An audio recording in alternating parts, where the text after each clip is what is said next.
Hello guys, সায়নদের blog নিয়ে আবার চলে এসেছি এক নতুন ভিডিও নিয়ে। তো আজকে আমি মাছের মাথা দিয়ে মুড়ি ঘন্ট করব। তো এই যে দেখো, মাছের মাথাগুলোকে আমি লাল লাল করে ভেজে নিচ্ছি।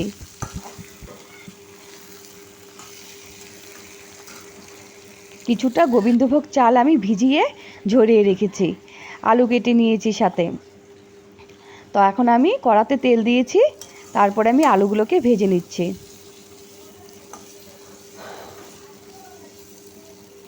তো আমি আলুর সাথে চালগুলো দিয়ে দিব।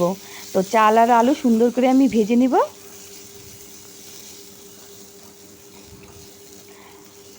তো আমি চাল আর আলু সুন্দর করে লাল লাল করে ভেজে তুলে নিয়েছি। কড়াতে তেল দিয়ে দিয়েছি। এখন আমি ফোড়নে দিব তেজপাতা, গোটা গরম মশলা আর কিছুটা জিরে।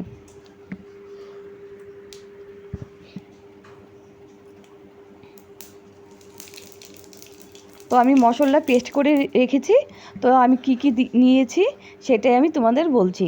তো এখানে আছে কিছুটা কাঁচা লঙ্কা, আর নিয়েছি পেঁয়াজ, আর কিছুটা রসুন, আদা, টমেটো। এই আমি মশলা পেস্ট করে নিয়েছি। তো এগুলো আমি এখন ভালো করে কষিয়ে নিব। তারপরে আমি সাথে অ্যাড করব ধনে গুঁড়ো আর জিরে গুঁড়ো।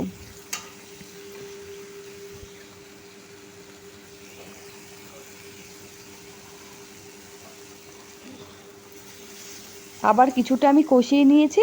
তারপরে আমি মাছের মাথাগুলো দিয়ে আর একটু কষিয়ে নিব সুন্দর করে।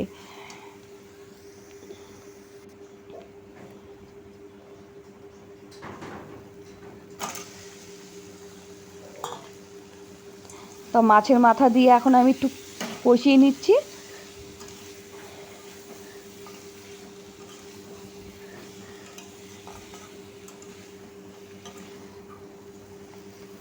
তারপরে আমি দিয়ে দিব এখন ভেজে রাখা আলু আর চাল, এর সাথে অ্যাড করব। তো আলু আর চাল দিয়েও আমি ভালো করে একটু মাছের মাথার সাথে কষিয়ে নিয়েছি। তারপরে আমি গরম জল অ্যাড করেছি। গরম জল দিলে পরে তাড়াতাড়ি সিদ্ধ হয়ে যাবে আর টেস্টটাও বেড়ে ওঠে।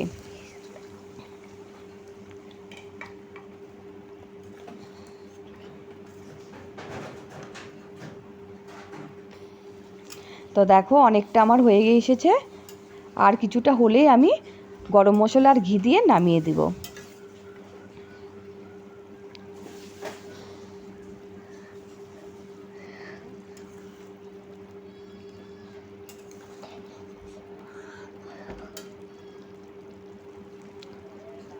তো আমি এখন শাহি গরম মশলা দিয়ে সাথে কিছুটা ঘি দিয়ে এখন আমি সুন্দর করে একটু ফুটিয়ে নিয়ে তারপরে নামিয়ে দিব। তো আমার হয়ে গিয়েছে ফাইনালি মাছের মাথা দিয়ে মুড়িঘণ্ট। দেখো কত সুন্দর হয়েছে দেখতে, আর খেতেও খুব দুর্দান্ত লাগে।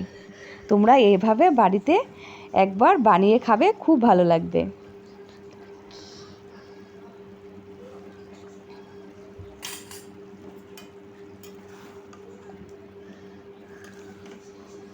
তো এখন আমি নামিয়ে নিচ্ছি। দেখো কতটা সুন্দর লাগছে দেখতে।